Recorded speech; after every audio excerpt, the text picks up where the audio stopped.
Everybody knows that it is a really, really hot real estate market right now, and that pretty much everything is going multiple offers within a few days, and that it's difficult to win a contract on a property. Now, we're going to talk about the tangible items that will get your offer accepted in another video. And by tangible, I mean the things that go on the contract, the terms of the contract that make your offer stronger. But the way the market is right now, there are a lot of intangibles that go into this as well. So we're going to go over that really quick. Number one, use an agent who does a lot of deals, an agent who is well known in the market, who does a lot of deals with all the other agents in the market and has a good reputation with them, is a really good intangible asset to have in a multiple offer situation. For example, if I'm a listing agent and I have 5 offers on a property, 3 of them are from agents I've never heard of, I've never done a deal with, and 2 of them are from agents that I know, like, and trust. I'm going to advise my client, assuming that everything else is the same, I'm going to advise my client to go with one of the offers coming from an agent that I know knows what they're doing, that I know educates their buyers on the real estate in the area, and on a deal that I know is going to go smoother for my seller. So if you're using an agent who doesn't do a lot of deals, you're going to have a harder time getting an offer accepted in a fast market. Number 2, use your due diligence period to get questions answered. Don't ask a ton of questions up front before you submit the offer, because while you're asking a bunch of nitpicky questions, somebody else is submitting a full price offer. Show the seller that you're serious and the listing agent that you're serious by making the offer without asking a ton of questions.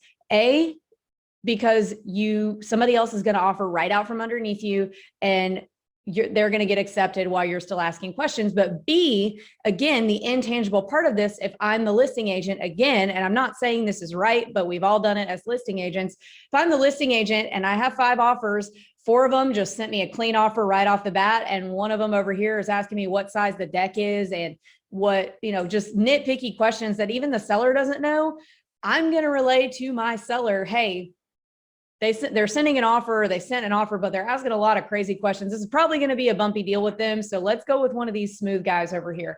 So save all your mini questions for your due diligence period. That is what the due diligence period is for. If you try to get all that answered up front, you are going to ask yourself, you're going to question yourself right out of getting a deal. You will never win a deal by asking a ton of questions. I know that sounds counterintuitive because we need to get answers as investors, but wait until you're under contract to start asking those questions. Don't ask a bunch of ridiculous questions up front, because you're going to end up getting offered out from under and never get a deal.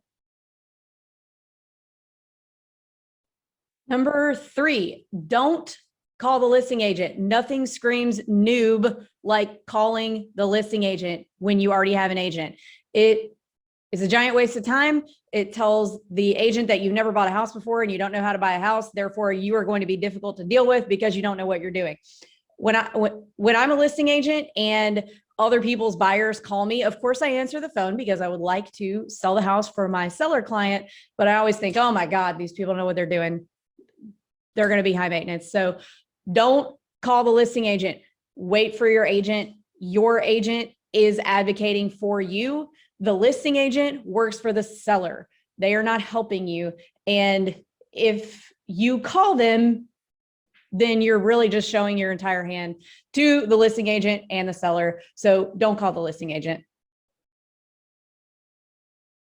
And the last point, which isn't so much about winning the contract, but about keeping the contract, don't make a ridiculous offer that you have no intention of following through on. So don't offer $100,000 over asking and then expect to beat the seller back down $100,000 during the inspection. That worked 5 years ago in a slower market. It does not work now. You will burn every bridge in town, no matter what town it is. 90% of the real estate deals are done by 10% of the agents in the market. So if you start running around making crazy offers and then trying to beat it right back down to the purchase price, to the asking price during the inspection period over dumb stuff, you're going to start finding that none of your offers get accepted because real estate agents all speak to each other. It's a small network of people and word gets around. And it's very likely that the next property you go to offer on is going to be that exact same listing agent that you just completely wasted their time on the previous one. So I know it's really tempting to make offers that you have no intention of seeing through, but that just doesn't work anymore. That is going to ensure that not only that you don't get this contract, but that you miss out on future contracts because you've given yourself a reputation as a buyer for not really acting in good faith. So there's nothing wrong with, of course, if there are issues with the house, of course, negotiate that, of course, negotiate a discount, but don't do it in bad faith, knowing that even if there's nothing wrong with the house, you're still going to try and get $100,000 knocked off. It's just not going to get you anywhere in a fast market.